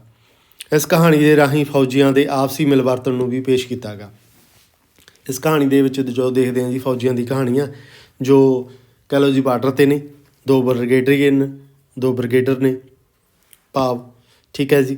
ਫੌਜ ਦੇ ਵਿੱਚ ਰਤਨ ਅਤੇ ਅਜ਼ੀਜ਼ ਉਹਨਾਂ ਦੇ ਭਾਵ ਜਦੋਂ ਉਹ ਆਪਾਂ ਕਹਿ ਲਈਏ ਜੀ ਸੀਜ਼ ਫਾਇਰ ਦਾ ਐਲਾਨ ਹੁੰਦਾ ਤਾਂ ਫਿਰ ਕਦੋਂ ਟਰਾਈ ਕਰਦੇ ਨੇ ਇੱਕ ਦੂਜੇ ਦੇ ਦੇਸ਼ ਦੇ ਵਿੱਚ ਦਾਖਲ ਹੋਣ ਦੇ ਲਈ। ਅਤੇ ਫਿਰ ਜਦੋਂ ਕੁਛ ਉਹਨਾਂ ਨੇ ਗੱਲਬਾਤ ਕੀਤੀ ਹੈ, ਕੁਛ ਲਾਸ਼ਾਂ ਦੀ ਕਈ ਵਾਰ ਸ਼ਹੀਦ ਹੋ ਜਾਂਦੇ ਜਵਾਨ, ਉਹਨਾਂ ਦੀਆਂ ਲਾਸ਼ਾਂ ਨੂੰ ਕਿਸ ਤਰ੍ਹਾਂ ਇੱਕ ਪਾਰ ਤੋਂ ਦੂਜੇ ਪਾਰ ਪਹੁੰਚਾਇਆ ਜਾਂਦਾ ਉਸ ਦੀ ਗੱਲ ਕੀਤੀ ਹੈ। ਇਸ ਤੋਂ ਇਲਾਵਾ ਜੀ ਜੋ ਫੌਜੀਆਂ ਦੇ ਮਿਲਵਰਤਨ ਨੇ ਜੀ ਉਹਨਾਂ ਨੂੰ ਵੀ ਪੇਸ਼ ਕੀਤਾ ਗਾ। ਚੁੰਮੀ ਦਾ ਚੋਰ, ਇਸ ਕਹਾਣੀ ਦੀ ਆਪਾਂ ਗੱਲ ਕਰੀਏ ਜੀ, ਇਸ ਕਹਾਣੀ ਵਿੱਚ ਦੇਸ਼ ਦੀ ਆਜ਼ਾਦੀ ਸਮੇਂ ਕੀਤੇ ਜਾਂਦੀਆਂ ਜੀ ਕਹਿ ਲਓ ਜੀ ਇਨਕਲਾਬੀ ਸਰਗਰਮੀਆਂ ਦੀ ਗੱਲ ਕੀਤੀ ਗਈ ਹੈ। ਇਸ ਕਹਾਣੀ ਦੇ ਵਿੱਚ ਖਿਆਲ ਨਾਮ ਦਾ ਜੀ ਉਸਦੇ ਕਹਿ ਲਓ ਜੀ ਇਨਸਾਨ 'ਤੇ ਕੇਂਦਰਿਤ ਕਹਾਣੀਆਂ ਜੀ ਜੋ ਦੇਸ਼ ਦੀ ਆਜ਼ਾਦੀ ਲਈ ਇਨਕਲਾਬ ਵਿੱਚ ਹਿੱਸਾ ਬਣਨਾ ਚਾਹੁੰਦਾ ਗਾ। ਚੁੰਮੀ ਦੇ ਚੋਰ ਦੀ ਆਪਾਂ ਗੱਲ ਕਰੀਏ ਜੀ ਕਾਹਦੇ ਨਾਲ ਸੰਬੰਧਿਤ ਹੈ ਜੀ? ਇਨਕਲਾਬੀ ਸਰਗਰਮੀਆਂ ਦੇ ਨਾਲ। ਅਤੇ ਇਹਦੇ ਵਿੱਚ ਜੋ ਖਿਆਲ ਹੈ ਠੀਕ ਹੈ ਜੀ, ਇਸ ਨਾਮ ਦਾ ਇਨਸਾਨ ਪਾਤਰ ਹੈ ਜੋ ਇਨਸਾਨ 'ਤੇ ਕੇਂਦਰਿਤ ਹੈ ਜੋ ਦੇਸ਼ ਦੀ ਆਜ਼ਾਦੀ ਦੇ ਲਈ ਇਨਕਲਾਬ ਦਾ ਹਿੱਸਾ ਬਣਨਾ ਚਾਹੁੰਦਾ। ਕਿਵੇਂ ਉਹਦੀ ਜੱਦੋਜਹਿਦ ਹੈ ਉਸ ਨੂੰ ਪੇਸ਼ ਕੀਤਾ ਗਿਆ ਕਾਹਦੇ ਕਹਾਣੀ ਰਾਹੀਂ? ਚੁੰਮੀ ਦੇ ਚੋਰ ਦੇ ਰਾਹੀਂ। ਮੁਸਾਫਰ ਦੇ ਕਾਵਿ ਸੰਗ੍ਰਹਿ ਦੀ ਆਪਾਂ ਗੱਲ ਕਰੀਏ ਜੀ, ਉਹਨਾਂ ਦੇ ਕਾਵਿ ਸੰਗ੍ਰਹਿ ਕਿਹੜੇ ਕਿਹੜੇ ਨੇ ਜੀ? ਇਹ ਕੁਛ ਉਹਨਾਂ ਦੇ ਨਾਮ ਨੇ ਜੀ। ਸਬਰ ਦੇ ਬਾਣ, ਪ੍ਰੇਮ ਬਾਣ, ਜੀਵਨ ਪੰਧ, ਮੁਸਾਫਰੀਆ, ਟੁੱਟੇ ਖੰਭ, ਕਾਵਿ ਸੁਨੇਹੇ, ਸਹਿਜ ਸੇਤੀ, ਵੱਖਰਾ ਵੱਖਰਾ, ਕਤਰਾ ਕਤਰਾ, ਦੂਰ ਨੇੜੇ। ਇਹ ਕੁਛ ਉਹਨਾਂ ਦੇ ਕਾਵਿ ਸੰਗ੍ਰਹਿਾਂ ਦੇ ਨਾਮ ਨੇ ਜੀ ਜੋ ਬਹੁਤ ਜ਼ਿਆਦਾ ਪ੍ਰਸਿੱਧ ਨੇ। ਇਸ ਤੋਂ ਇਲਾਵਾ ਆਪਾਂ ਗੱਲ ਕਰੀਏ ਜੀ ਉਹਨਾਂ ਨੂੰ ਮਾਣ ਸਨਮਾਨ ਕਿਹੜੇ ਮਿਲੇ ਨੇ, ਉਹਨਾਂ ਦੀ ਆਪਾਂ ਗੱਲ ਕਰਦੇ ਹਾਂ ਕਿ ਉਹਨਾਂ ਨੂੰ ਕਿਹੜੇ ਕਿਹੜੇ ਸਨਮਾਨਾਂ ਦੇ ਨਾਲ ਕਹਿ ਲਓ ਜੀ ਸਨਮਾਨ ਮਿਲੇ ਨੇ ਉਹਨਾਂ ਦੀਆਂ ਲਿਖਤਾਂ ਦੇ ਕਰਕੇ। ਸਭ ਤੋਂ ਪਹਿਲਾਂ ਜੀ ਉਹਨਾਂ ਨੂੰ ਅਭਿਨੰਦਨ ਗ੍ਰੰਥ ਭੇਟ ਕੀਤਾ ਗਿਆ ਸੀ 1967 ਦੇ ਵਿੱਚ ਪੰਜਾਬੀ ਸਾਹਿਤ ਸਮੀਖਿਆ ਦੇ ਵੱਲੋਂ। ਇਸ ਤੋਂ ਇਲਾਵਾ ਜੀ ਪੰਜਾਬੀ ਸਾਹਿਤ ਅਕਾਦਮੀ ਦਿੱਲੀ ਦੇ ਵੱਲੋਂ ਉਹਨਾਂ ਨੂੰ ਪੁਰਸਕਾਰ ਦਿੱਤਾ ਗਿਆ ਸੀਗਾ ਜੀ 1978 ਦੇ ਵਿੱਚ। ਕਿਹੜੀ ਕਹਾਣੀ ਦੇ ਲਈ? ਔਰ ਵਾਰ ਪਾਰ ਦੇ ਲਈ। ਮਰਨ ਦੇ ਉਪਰੰਤ ਉਹਨਾਂ ਨੂੰ 1976 ਦੇ ਵਿੱਚ ਹੀ ਆਪਾਂ ਗੱਲ ਕਰੀਏ ਉਹਨਾਂ ਨੂੰ ਦਿੱਤਾ ਗਿਆ ਸੀਗਾ ਜੀ ਪਦਮ ਵਿਭੂਸ਼ਣ ਪੁਰਸਕਾਰ ਦੇ ਨਾਲ ਨਵਾਜ਼ਿਆ ਗਿਆ ਸੀਗਾ। ਅਤੇ ਉਸ ਤੋਂ ਇਲਾਵਾ ਜੀ ਇੱਕ ਹੋਰ ਅਵਾਰਡ ਉਹਨਾਂ ਨੂੰ ਦਿੱਤਾ ਗਿਆ ਜੀ ਪੈਪਸੂ ਸਰਕਾਰ ਦੇ ਵੱਲੋਂ ਦੇਸ਼ ਕਵੀ ਦਾ, ਕਿਉਂਕਿ ਉਹਨਾਂ ਨੇ ਦੇਸ਼ ਭਗਤੀ ਦੀਆਂ ਰਚਨਾਵਾਂ ਲਿਖੀਆਂ ਨੇ ਜੀ, ਕਹਾਣੀਆਂ ਲਿਖੀਆਂ ਨੇ, ਇਸ ਕਰਕੇ ਜੀ ਦੇਸ਼ ਕਵੀ ਦਾ ਉਹਨਾਂ ਨੂੰ ਅਵਾਰਡ ਦਿੱਤਾ ਗਿਆ ਗਾ। ਇਹ ਕੁਛ ਅਵਾਰਡ ਸੀਗੇ। ਹੁਣ ਕੁਛ ਆਪਾਂ ਵਿਸ਼ੇਸ਼ ਗੱਲ ਕਰਦੇ ਹਾਂ। ਕੁਛ ਵਿਸ਼ੇਸ਼ ਗੱਲਾਂ ਨੇ ਜੀ ਗੁਰਮੁਖ ਸਿੰਘ ਮੁਸਾਫਰ ਦੇ ਬਾਰੇ ਜੀ। ਉਹਨਾਂ ਦੀਆਂ ਕਹਾਣੀਆਂ ਦੇ ਵਿੱਚ ਆਜ਼ਾਦੀ ਜਦੋਜਹਿਦ ਨੂੰ ਅਨੁਭਵ ਕਰ ਸਕਦੇ ਹਾਂ, ਵੇਖ ਸਕਦੇ ਹਾਂ ਜੀ। ਉਹਨਾਂ ਦੇ ਵਿੱਚ ਕਹਿ ਲਓ ਜੀ ਕਹਾਣੀਆਂ ਦੇ ਵਿੱਚ ਸਧਾਰਨ ਮਨੁੱਖ ਦੀਆਂ ਆਰਥਿਕ ਜੋ ਔਕੜਾਂ ਨੇ ਜੀਵਨ ਦੀਆਂ, ਉਹ ਪੇਸ਼ ਕੀਤੀਆਂ ਵੇਖਣ ਨੂੰ ਮਿਲਦੀਆਂ ਜੀ। ਘਟਨਾਵਾਂ ਸਰਲ ਅਤੇ ਰੌਚਕ ਢੰਗ ਦੇ ਨਾਲ ਬਿਆਨ ਕੀਤੀਆਂ ਗਈਆਂ। ਸਸਤਾ ਤਮਾਸ਼ਾ, ਵੱਖਰੀ ਦੁਨੀਆ, ਆਲ੍ਹਣੇ ਦੇ ਬੋਟ, ਗਿਟਾਰ ਪ੍ਰਸਿੱਧ ਨੇ ਜੀ। ਇਸ ਤੋਂ ਇਲਾਵਾ 27 ਜਨਵਰੀ ਦਾ ਬਹੁਤ ਹੀ ਜ਼ਿਆਦਾ ਪ੍ਰਸਿੱਧ ਹੈ ਜੀ, ਉਸ ਦਾ ਵੀ ਜ਼ਿਕਰ ਵੇਖਣ ਨੂੰ ਮਿਲਦਾ ਜੀ। ਇਸ ਤੋਂ ਇਲਾਵਾ ਜੀ ਕਹਾਣੀਆਂ ਤੋਂ ਬਿਨਾਂ ਜੀ ਉਹਨਾਂ ਨੇ ਕਵਿਤਾ ਅਤੇ ਭਾਵਪੂਰ ਵਾਰਤਕ ਵੀ ਰਚੀ ਹੈ। ਸਾਹਿਤ ਅਕਾਦਮੀ ਦੀ ਆਪਾਂ ਗੱਲ ਕਰੀਏ ਜੀ, ਉਹਨਾਂ ਨੂੰ ਉਰਵਾਰ ਪਾਰ ਦੇ ਲਈ ਪੁਰਸਕਾਰ ਦਿੱਤਾ ਗਿਆ। ਉਹਦੀ ਆਪਾਂ ਗੱਲ ਕਰ ਬਾਗੀ ਦੀ ਧੀ ਜੋ ਕਹਾਣੀ ਹੈ ਜੀ ਪੰਜਾਬ ਬੋਰਡ ਦੀਆਂ ਕਿਤਾਬਾਂ ਵਿੱਚ ਲੱਗੀ ਹੋਈ, ਉਸ ਦੇ ਬਾਰੇ ਥੋੜ੍ਹੀ ਜਿਹੀ ਵਿਚਾਰ ਚਰਚਾ ਕਰਦੇ ਹਾਂ ਕਿ ਕਿਸ ਤਰ੍ਹਾਂ ਦੀ ਕਹਾਣੀਆਂ ਉਸ ਦੇ ਬਾਰੇ ਡਿਟੇਲ ਦੇ ਵਿੱਚ। ਦੇਸ਼ ਦੀ ਆਜ਼ਾਦੀ ਦੇ ਨਾਲ ਕਹਿ ਲਓ ਜੀ ਲੜਨ ਲਈ ਦੇਸ਼ ਭਗਤਾਂ ਦੀਆਂ ਕੁਰਬਾਨੀਆਂ 'ਤੇ ਚਾਨਣਾ ਪਾਉਂਦੀ ਹੋਈ ਕਹਾਣੀ ਹੈ। ਪਾਤਰ ਕੌਣ ਹੈ ਜੀ? ਕਿਸ਼ਨ ਸਿੰਘ ਉਸਦੀ ਪਤਨੀ ਹੈ। ਅੰਗਰੇਜ਼ਾਂ ਦੇ ਵਿਰੁੱਧ ਲੜਦੇ ਹੋਏ ਜੇਲ੍ਹਾਂ ਕੱਟਦੇ ਨੇ ਦੋਨੇ, ਕਿਸ਼ਨ ਸਿੰਘ ਅਤੇ ਉਸਦੀ ਪਤਨੀ। ਠੀਕ ਹੈ ਜੀ। ਉਹਦਾ ਭਣਵਈਆ ਜੀ ਹੁਸਨਾਕ ਸਿੰਘ। ਕਿਸ਼ਨ ਸਿੰਘ ਨੂੰ ਬਾਗੀ ਕਹਿੰਦਾ ਗਾ। ਠੀਕ ਹੈ ਜੀ। ਉਸ ਨੂੰ ਸਿਰਫ ਆਪਣੀ ਨੌਕਰੀ ਦੀ ਪਈ ਹੋਈ ਹੈ। ਭਣਈਏ ਜੋ ਭਣਵਈਏ ਦੀ ਗੱਲ ਕਰੀਏ ਤਾਂ ਉਸ ਨੂੰ ਕਹਿੰਦੇ ਜੀ ਸਿਰਫ ਕਿਉਂਕਿ ਸਰਕਾਰੀ ਨੌਕਰੀ 'ਤੇ ਹੈ ਤਾਂ ਉਹਨੂੰ ਆਪਦੀ ਨੌਕਰੀ ਦਾ ਹੀ ਡਰ ਰਹਿੰਦਾ। ਠੀਕ ਹੈ, ਕਿਤੇ ਉਹ ਨਾ ਕਹਿੰਦੇ ਉਹਦੇ ਤੋਂ ਚਲੀ ਜਾਵੇ। ਘਰ ਆਉਣ 'ਤੇ ਵੀ ਆਪਣੀ ਪਤਨੀ ਵੀਰਾਂ ਵਾਲੀ ਦੇ ਨਾਲ ਕਹਿ ਲਓ ਜੀ ਗਲੋਂ ਕਹਿ ਲਓ ਜੀ ਗਰਮ ਹੋ ਕੇ ਬੋਲਦਾ ਗਾ ਇੱਕ ਤਰੀਕੇ ਨਾਲ, ਕਿਉਂਕਿ ਉਸਦੇ ਸਾਲੇ ਦੀ ਧੀ, ਠੀਕ ਹੈ ਜੀ, ਬਾਗੀ ਦੀ ਧੀ ਨੂੰ ਉਸਨੇ ਘਰ ਦੇ ਵਿੱਚ ਰੱਖਿਆ ਹੋਇਆ ਸੀ। ਕਿਉਂਕਿ ਸਰਕਾਰ ਨੂੰ ਪਤਾ ਲੱਗ ਜਾਏਗਾ, ਕਿਉਂਕਿ ਸਰਕਾਰੀ ਨੌਕਰੀ ਹੈ ਤਾਂ ਉਸ ਨੂੰ ਨੌਕਰੀ ਤੋਂ ਲਾ ਸਕਦੀ ਹੈ। ਇਸ ਲਈ ਉਹ ਜਿਹੜਾ ਹੈਗਾ ਗਾ ਗੁੱਸੇ ਹੁੰਦਾ, ਗਰਮ ਹੁੰਦਾ ਗਾ। ਕਿਸ਼ਨ ਸਿੰਘ ਅਤੇ ਸਰਨ ਕੌਰ ਦੀ ਗ੍ਰਿਫਤਾਰੀ ਹੋਣ ਤੋਂ ਬਾਅਦ ਵੀਰਾਂ ਵਾਲੀ ਨੇ ਲਾਜ ਨੂੰ ਆਪਣੇ ਕੋਲ ਰੱਖਿਆ ਸੀ। ਵੀਰਾਂ ਵਾਲੀ ਇਹਦੀ ਪਤਨੀ ਹੋ ਗਈ ਜੀ। ਠੀਕ ਹੈ, ਅਤੇ ਲਾਜ ਇਹਨਾਂ ਦੋਨਾਂ ਦੀ ਬੇਟੀ ਹੋ ਗਈ। ਅਤੇ ਫਿਰ ਕੀ ਹੁੰਦਾ ਜੀ, ਉਹ ਇੰਨਾ ਪੱਥਰ ਦਿਲ ਇਨਸਾਨ ਹੈ ਕਿ ਛੁੱਟੀ ਖਤਮ ਹੋਣ ਤੋਂ ਬਾਅਦ ਵੀਰਾਂ ਵਾਲੀ ਨੂੰ ਆਪਣੇ ਨਾਲ ਲੈ ਕੇ ਆਉਂਦਾ ਅਤੇ ਵਿਚਾਰੀ ਨੂੰ ਬੇਸਹਾਰਾ ਲਾਜ ਨੂੰ, ਠੀਕ ਹੈ ਜੀ, ਛੱਡ ਦਿੰਦਾ ਹੈਗਾ। ਗਲੀਆਂ ਵਿੱਚ ਖੇਡਦੀ ਰਹਿ ਜਾਂਦੀ ਹੈ ਜੀ ਉਹ। ਠੀਕ ਹੈ, ਉਹ ਕੀ ਕਰਦਾ ਗਾ ਜਦੋਂ ਉਹਨੂੰ ਛੁੱਟੀ ਹੁੰਦੀ ਆ ਉਸ ਤੋਂ ਬਾਅਦ ਵੀਰਾਂ ਵਾਲੀ ਨੂੰ ਨਾਲ ਲੈ ਕੇ ਜਾਂਦਾ ਜੀ ਬੇਸਹਾਰਾ ਭਾਵ ਹੌਸਪੀਟਲ ਦੇ ਵਿੱਚ ਉਹਨੂੰ ਛੱਡਿਆ ਹੁੰਦਾ। ਭਾਵ ਉਹਦੀ ਰੱਖ ਰਖਾਵ ਦੇ ਲਈ ਉਹ ਗਲੀਆਂ ਦੇ ਵਿੱਚ ਖੇਡਦੀ ਹੈ। ਉਸ ਨੂੰ ਪੇਸ਼ ਕੀਤਾ ਹੋਇਆ। ਅੰਤ ਵਿੱਚ ਆਪਾਂ ਦੇਖਦੇ ਹਾਂ ਜੀ ਸਰਨ ਕੌਰ ਜਦੋਂ ਰਿਹਾ ਹੋ ਜਾਂਦੀ ਆ ਲਾਜ ਦੀ ਮਾਂ, ਤਾਂ ਉਹ ਬਿਮਾਰ ਧੀ ਨੂੰ ਮਿਲਣ ਜਾਂਦੀ ਹੈ। ਤਾਂ ਜਿਹੜੀ ਲਾਹੌਰ ਦੇ ਕਹਿ ਲਓ ਜੀ ਤਬਦਿਕ ਆਪਾਂ ਕਹਿ ਲਓ ਜੀ ਤਬਦਿਕ ਹਸਪਤਾਲ ਹੈ ਜਿਹੜਾ ਜੀ TB ਜਿਹਨੂੰ ਬੋਲਦੇ ਹਾਂ ਜੀ ਆਪਾਂ, ਉਹਦੇ ਹਸਪਤਾਲ ਦੇ ਵਿੱਚ ਅੰਤਿਮ ਸਾਹਾਂ ਲੈ ਰਹੀ ਹੁੰਦੀ ਹੈ। ਅਤੇ ਆਪਣੀ ਭਤੀਜੀ ਦੀ ਗੱਲ ਕਰੀਏ ਜੀ ਨੂੰ ਸਾਂਭ ਸੰਭਾਲ ਨਾ ਕਰਨ ਦਾ ਸਦਮਾ, ਸਾਂਭ ਸੰਭਾਲ ਨਹੀਂ ਉਹਨੇ ਕੀਤੀ ਜੀ। ਠੀਕ ਹੈ ਜੀ, ਵੀਰਾਂ ਵਾਲੀ ਨੇ ਇਹ ਸਦਮਾ ਨਾ ਸਹਾਰ ਸਕਦੀ ਹੈ ਅਤੇ ਜਿਹਦੇ ਕਰਕੇ ਜੀ ਕੀ ਹੁੰਦਾ ਉਹ ਬਰਦਾਸ਼ਤ ਨਹੀਂ ਕਰ ਸਕਦੀ। ਠੀਕ ਹੈ, ਅਤੇ ਜਿਸ ਦੇ ਕਰਕੇ ਜੀ ਜਦੋਂ ਉਸਦਾ ਭਰਾ ਦੇ ਨਾਲ ਛੋਟੀ ਜਿਹੀ ਮੁਲਾਕਾਤ ਹੁੰਦੀ ਹੈ ਤਾਂ ਉਸ ਦੇ ਬਾਅਦ ਕੀ ਉਹ ਮਰ ਜਾਂਦੀ ਹੈ। ਕੌਣ? ਵੀਰਾਂ ਵਾਲੀ ਜੀ। ਇਸ ਕਹਾਣੀ ਦੇ ਵਿੱਚ ਜੀ ਦੁਖਾਂਤ ਪੂਰੀ ਤਰ੍ਹਾਂ ਪੇਸ਼ ਕੀਤਾ ਗਿਆ ਗਾ। ਉਸ ਸਮੇਂ ਆਜ਼ਾਦੀ ਦੇ ਲਈ ਜੋ ਦੇਸ਼ ਭਗਤ ਲੜ ਰਹੇ ਸੀ ਉਹਨਾਂ ਦੇ ਪਰਿਵਾਰਾਂ ਨੂੰ ਕਿੰਨੀਆਂ ਕਹਿ ਲਓ ਜੀ ਕਠਿਨਾਈਆਂ ਮੁਸ਼ਕਲਾਂ ਦਾ ਸਾਹਮਣਾ ਕਰਨਾ ਪੈਂਦਾ ਸੀ, ਉਹ ਪੇਸ਼ ਕੀਤਾ ਜੀ। ਜਾਨ ਤੋਂ ਪਿਆਰੇ ਬੱਚਿਆਂ ਦੀ ਪਰਵਾਹ ਕੀਤੇ ਬਿਨਾਂ ਜੀ, ਭਾਵ ਉਹਨਾਂ ਦੇ ਲਈ ਦੇਸ਼ ਦੀ ਖਾਤਰ, ਅਤੇ ਉਹ ਜੋ ਲੜਾਈਆਂ ਲੜਦੇ ਨੇ ਜੀ ਬਿਨਾਂ ਕਿਸੇ ਪਰਵਾਹ ਕੀਤੇ ਹੋਏ, ਉਸ ਤਰ੍ਹਾਂ ਦੇ ਵਿਚਾਰਾਂ ਨੂੰ ਪੇਸ਼ ਕੀਤਾ ਗਿਆ। ਉਹਨਾਂ ਦੇ ਸਾਹਮਣੇ ਇੱਕ ਆਦਰਸ਼ ਭਾਵ ਆਪਣੇ ਦੇਸ਼ ਨੂੰ ਆਜ਼ਾਦ ਕਰਵਾਉਣ ਦਾ ਜੋ ਸੁਪਨਾ ਸੀ ਉਸ ਦੇ ਲਈ ਚੱਲ ਰਹੇ ਸੀਗੇ ਜੀ। ਇਸ ਤਰ੍ਹਾਂ ਦਾ ਕਹਾਣੀ ਦੇ ਵਿੱਚ ਪੇਸ਼ ਕੀਤਾ ਜੀ, ਕਿਉਂਕਿ ਜੀ ਮੁਸਾਫਰ ਇੱਕ ਉੱਘਾ ਦੇਸ਼ ਭਗਤ ਹੈ ਜੀ, ਤਾਂ ਕਰਕੇ ਇਸ ਤਰ੍ਹਾਂ ਦਾ ਕਹਾਣੀ ਦੇ ਵਿੱਚ ਬਹੁਤ ਹੀ ਉਹਦਾ ਅਨੁਭਵ ਰਿਹਾ ਗਾ। ਅਤੇ ਅਜਿਹੀਆਂ ਹੀ ਕਹਾਣੀਆਂ ਨੂੰ ਆਪਣੇ ਕਹਿ ਲਓ ਜੀ ਅਨੁਭਵ ਦੇ ਵਿੱਚੋਂ ਹੀ ਉਸਦੇ ਅਨੁਭਵ ਜੋ ਉਹਨੇ ਹੰਢਾਇਆ, ਵੇਖਿਆ, ਜੋ ਕਹਿ ਲਓ ਜੀ ਦੇਸ਼ ਭਗਤੀ ਦੇ ਤੌਰ 'ਤੇ ਉਹ ਆਪਦੀਆਂ ਕਹਾਣੀਆਂ ਦਾ ਵਿਸ਼ਾ ਬਣਾਉਂਦਾ। ਕਹਾਣੀ ਦੇ ਵਿੱਚ ਕੀ ਜੀ ਦੇਸ਼ ਭਗਤਾਂ ਦੀ ਲਗਨ, ਦ੍ਰਿੜਤਾ ਅਤੇ ਉਹਨਾਂ ਦੀਆਂ ਅਥਾਹ ਕੁਰਬਾਨੀਆਂ ਦੀ ਝਲਕ ਵੇਖਣ ਨੂੰ ਮਿਲਦੀ ਹੈ। ਕਿਹੜੀ ਕਹਾਣੀ ਦੀ? ਬਾਗੀ ਦੀ ਧੀ ਵਿੱਚ। ਠੀਕ ਹੈ ਜੀ, ਉਹਨਾਂ ਦੇ ਵਾਪਸ ਕਹਿ ਲਓ ਜੀ ਦੋਨਾਂ ਦੇ ਕਿਸ਼ਨ ਉਹਦੀ ਭੈਣ ਵੀਰਾਂ ਵਾਲੀ ਹੈ ਜੀ, ਉਹਦਾ ਭਣੋਈਆ, ਠੀਕ ਹੈ ਜੀ। ਉਸ ਤੋਂ ਬਾਅਦ ਪਤਨੀ ਸ਼ਰਨ ਅਤੇ ਲਾਜ ਦੀ ਗੱਲ ਕੀਤੀ ਹੋਈ ਹੈ। ਇਹ ਇਹਦੇ ਪਾਤਰ ਨੇ ਜੀ ਮੇਨ। ਤਾਂ ਇਹਦੇ ਵਿੱਚ ਜਦੋਂ ਜੇਲ੍ਹ 'ਚ ਜਾਂਦੇ ਨੇ ਜੀ, ਵੀਰਾਂ ਵਾਲੀ ਕੋਲ ਰੱਖ ਰਖਾਅ ਲਈ ਉਹ ਲੈ ਕੇ ਆਉਂਦੀ ਹੈ, ਪਰ ਉਹ ਆਪਦੇ ਪਤੀ ਦੇ ਡਰ ਦੇ ਨਾਲ ਉਹਨੂੰ ਛੱਡਣਾ ਪੈ ਜਾਂਦਾ। ਫਿਰ ਉਹ ਕੀ ਹੋ ਜਾਂਦੀ ਹੈ, ਲਾਜ ਬਿਮਾਰ ਹੋ ਜਾਂਦੀ ਹੈ ਅਤੇ ਉਹ ਹਸਪਤਾਲ ਦੇ ਵਿੱਚ ਹੀ ਕਹਿ ਲਓ ਦਮ ਤੋੜ ਦਿੰਦੀ ਹੈ, ਠੀਕ ਹੈ ਜੀ, ਟੀਵੀ ਦਾ ਕਰਕੇ। ਤਾਂ ਉਹ ਜਿਹੜੇ ਹਾਲਾਤ ਨੇ ਜੀ ਉਹਨਾਂ ਨੂੰ ਪੇਸ਼ ਕਰਦੀ ਹੋਈ ਕਹਾਣੀ ਆ। ਅਤੇ ਫਿਰ ਜਦੋਂ ਉਹ ਵੀਰਾਂ ਵਾਲੀ ਆਪਦੇ ਭਰਾ ਨੂੰ ਮਿਲਣ ਜਾਂਦੀ ਹੈ ਤਾਂ ਉੱਥੇ ਕੀ ਹੁੰਦਾ, ਉਹ ਜ਼ਿਆਦਾ ਮਤਲਬ ਪਤਾ ਲੱਗਦਾ। ਤਾਂ ਫਿਰ ਉਹ ਕੀ ਹੁੰਦਾ, ਥੋੜ੍ਹੇ ਭਾਵੁਕ ਹੋਣ ਤੋਂ ਬਾਅਦ ਫਿਰ ਉਹ ਸਦਮਾ ਨਹੀਂ ਸਹਾਰ ਸਕਦੀ ਕਿ ਉਹਨੇ ਆਪਦੇ ਜਿਹੜੇ ਹੈਗੇ ਭਰਾ ਦੀ ਬੇਟੀ ਦਾ ਖਿਆਲ ਨਹੀਂ ਰੱਖਿਆ। ਤਾਂ ਫਿਰ ਉਹ ਕੀ ਹੋ ਜਾਂਦੀ ਹੈ, ਇਹ ਸਦਮਾ ਨਾ ਸਹਾਰਦੀ ਹੋਈ ਭਾਵ ਉਹਦਾ ਕਹਿ ਲਓ ਜੀ ਇਸ ਦੁਨੀਆ ਤੋਂ ਚਲੀ ਜਾਂਦੀ ਹੈ। ਤਾਂ ਫਿਰ ਜਿਹੜੀ ਹੈਗੀ ਆਪਾਂ ਲਾਜ ਵੀ ਦੇਖਦੇ ਹਾਂ ਜੀ, ਠੀਕ ਹੈ, ਉਹ ਵੀ ਇਸ ਦੁਨੀਆ ਵਿੱਚ ਨਹੀਂ ਰਹਿੰਦੀ। ਇਸ ਤਰ੍ਹਾਂ ਦੀ ਕਹਾਣੀ ਦੇ ਰਾਹੀਂ ਪੇਸ਼ ਕੀਤਾ ਗਿਆ। ਅਤੇ ਇਸ ਤੋਂ ਇਲਾਵਾ ਜੀ ਜੋ ਪਰਿਵਾਰ ਦੀਆਂ ਕਹਿ ਲਓ ਜੀ ਸਮੱਸਿਆਵਾਂ ਨੇ, ਠੀਕ ਹੈ ਜੀ, ਦੇਸ਼ ਭਗਤ ਜੋ ਲੜਾਈ ਲੜ ਰਹੇ ਨੇ ਜੀ, ਉਹਨਾਂ ਦੇ ਪਰਿਵਾਰ ਨੂੰ ਕਿਹੜੀਆਂ ਕਿਹੜੀਆਂ ਮੁਸ਼ਕਿਲਾਂ 'ਚੋਂ ਲੰਘਣਾ ਪੈਂਦਾ, ਇਸ ਤਰ੍ਹਾਂ ਦਾ ਇਸ ਕਹਾਣੀ ਦੇ ਵਿੱਚ ਪੇਸ਼। ਧੰਨਵਾਦ ਜੀ ਵੀਡੀਓ ਨੂੰ ਵੇਖਣ ਦੇ ਲਈ, ਬਹੁਤ ਬਹੁਤ ਸਾਰਿਆਂ ਦਾ ਧੰਨਵਾਦ ਜੀ। ਤੁਸੀਂ ਮਾਸਟਰ ਕੈਡਰ ਪੰਜਾਬੀ ਦੀਆਂ ਕਲਾਸਾਂ, ਨੈੱਟ ਦੀਆਂ ਕਲਾਸਾਂ ਸਾਡੀਆਂ ਜੁਆਇਨ ਕਰ ਸਕਦੇ ਹੋ ਜੀ WhatsApp ਦੇ ਉੱਪਰ।